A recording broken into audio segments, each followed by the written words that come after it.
Evening and welcome to yet another very exciting edition of Sunday Special on Nta Calabar.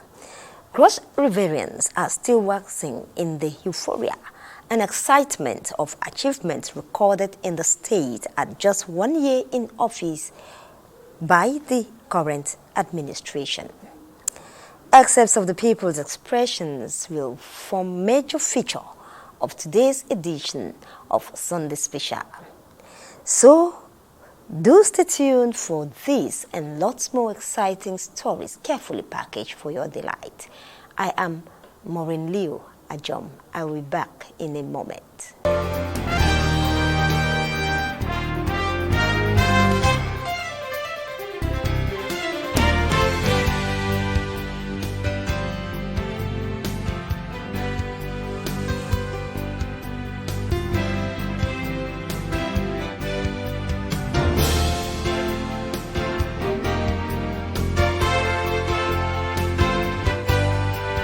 Welcome back to Sunday Special. We begin with the story that every political dispensation comes with the desire and intention to positively impact people through different ministries and sectors. And so, Governor Basiutu administration cannot be complete without the Ministry of Women Affairs to pilot the activities of women in the state. Erika IV reports that stakeholders assess the role and importance of women in the society and how the present administration of Governor Basiutu for the past 1 year has empowered women in Cross River State. The sacrifices and achievements of women from the family to the society, stakeholders say worth commendation, as they contribute meaningfully to societal development, especially as the present administration in Cross River State comes on board with a desire of the governor to impact on the lives of the people positively. She's trying, she's a mother, she should do more. My advice generally, every woman that can do more. Women in your house, mama, do more. Don't look at anybody. The woman in the society today is still being indicted. In some homes, they will say, woman, you go to the kitchen.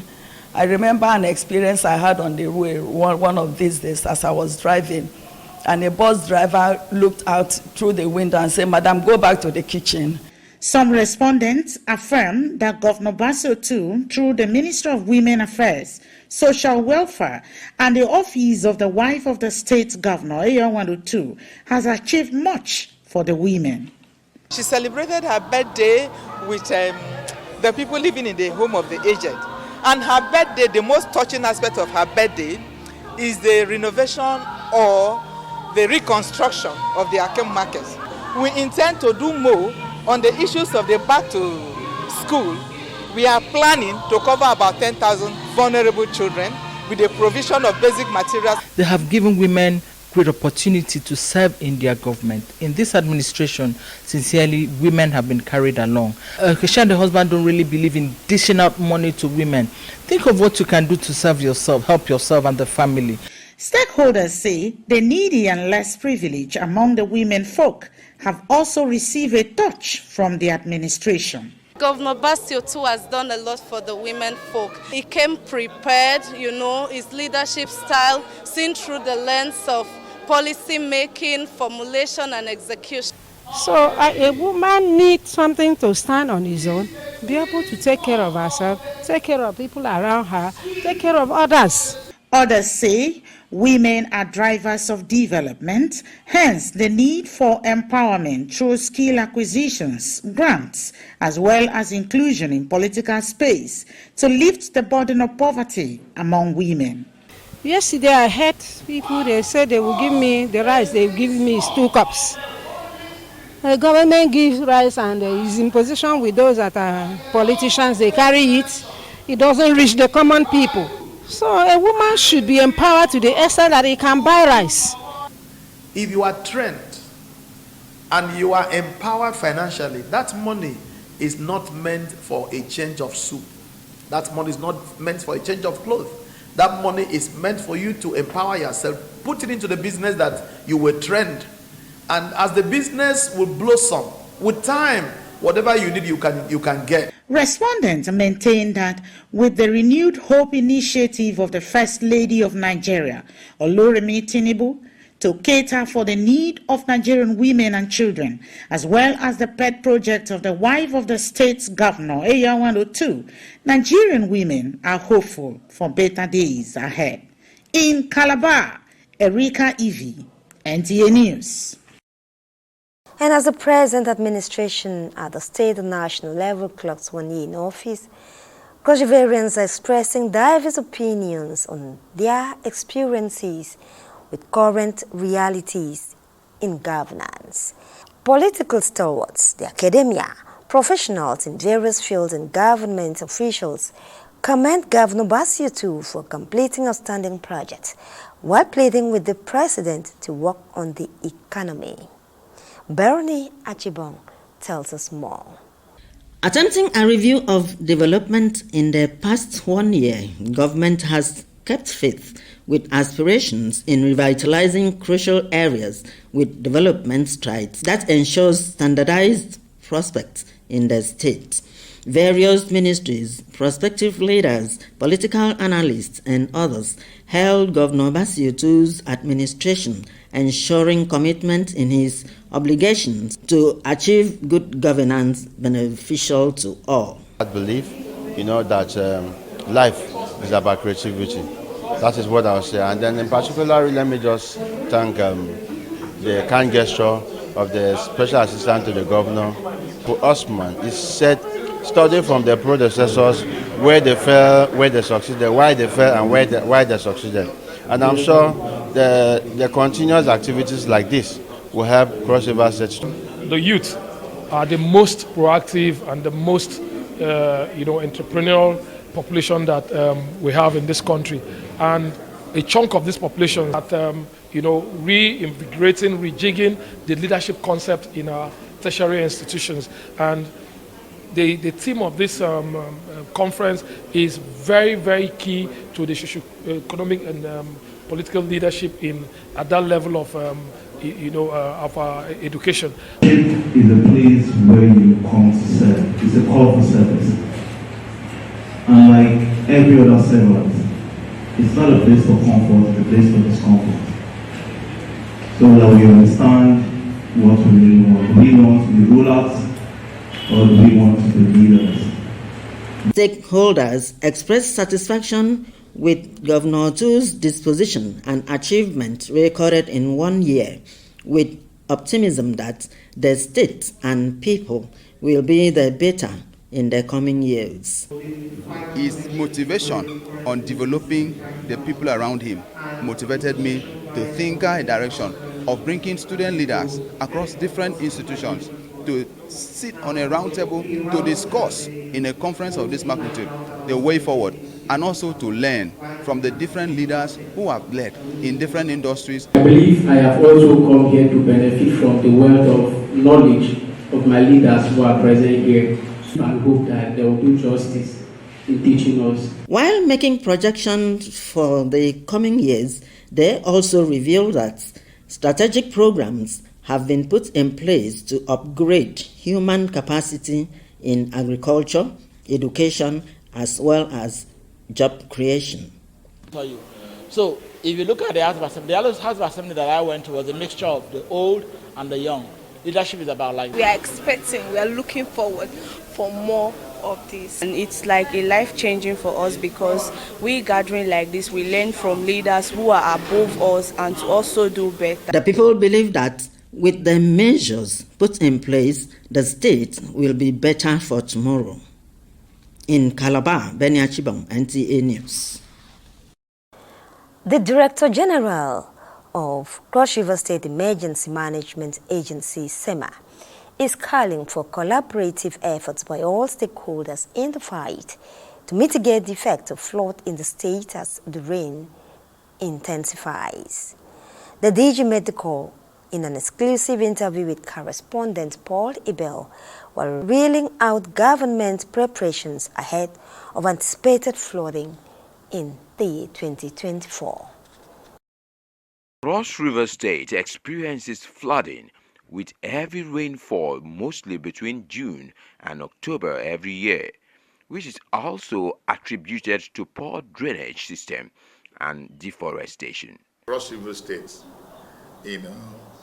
being located in the southern part of Nigeria, is not a stranger to the devastating effect of flooding. The release of water from Lagdo Dam in Cameroon and the regular annual rainfall resulting in flooding poses great danger to Bekasi and other 10 local government areas with impact on human health and economic activities. The Cameroon Dam is closer to the Bekasi area.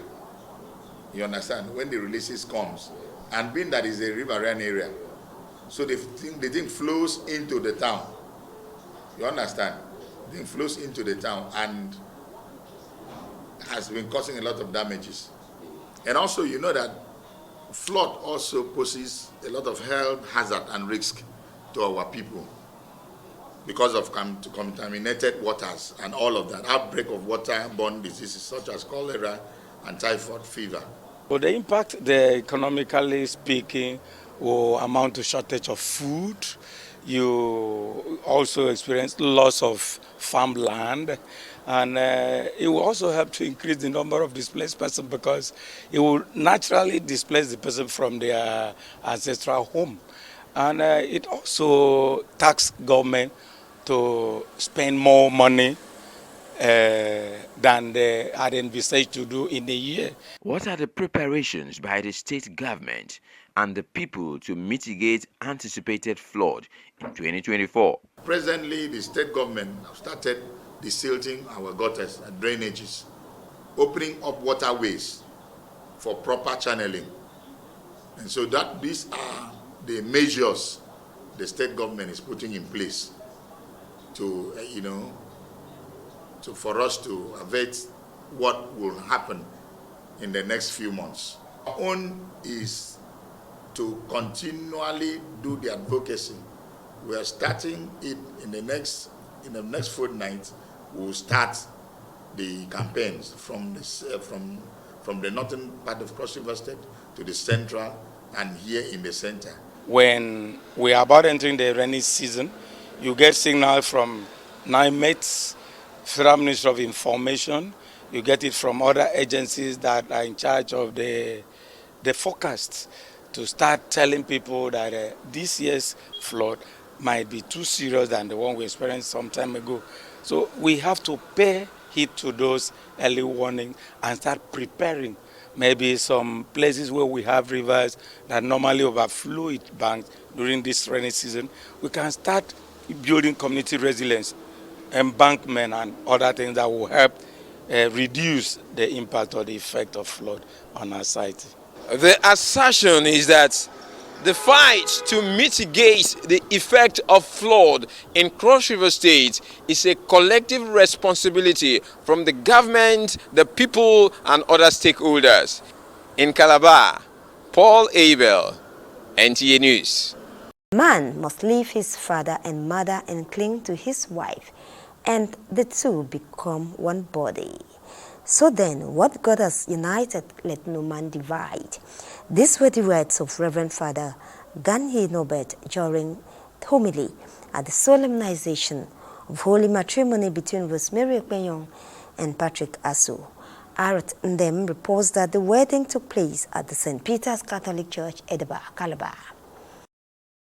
Reverend Father Ganyi Nobet advised the couple not to forget God in everything they do and give him a place in their home. The moment a marriage has been validly contracted, it becomes almost impossible to dissolve. Today, you become a man. Today, you come to ask God to bless your love, the love you have for this pretty young woman, Rose. I want to believe that you are very aware of what you are walking into.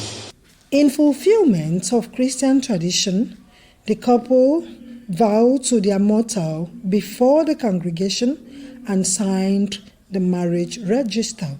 I, Patrick Ojong, aka Ojen Money,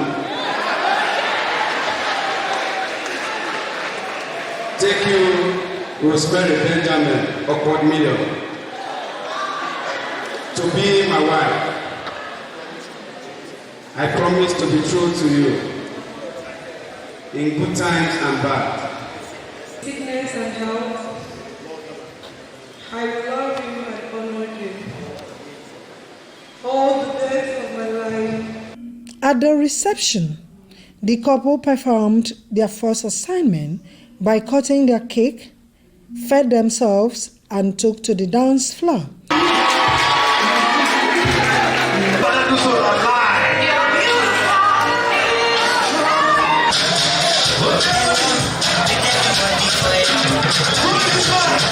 Here are some wishes for the couple. All I can say for now is to wish them all that they wish themselves. I feel happy for everything. Even though we don't have mother again, I think I'm the elder sister. I have to represent my late mom. Yeah, we give God the praise. Thank God for everything, you know. The day of joy, so we are all here, out here, everybody to celebrate. It's the thing of joy, so we are still in the spirit of celebration. Thank God for everything. We are happy. It doesn't matter where we come from. Once you are married, the husband becomes your father, your brother, and for me, as I carried my husband I carried him like my firstborn, and that is how it's supposed to be.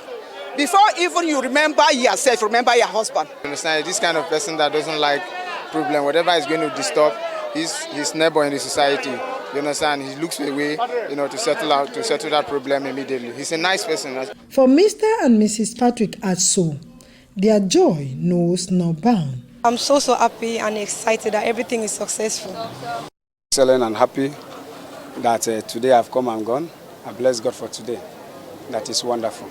In Calabar, Arut Ndem, NTA News. And that's it on our Sunday special tonight. Thank you for watching and have a good night.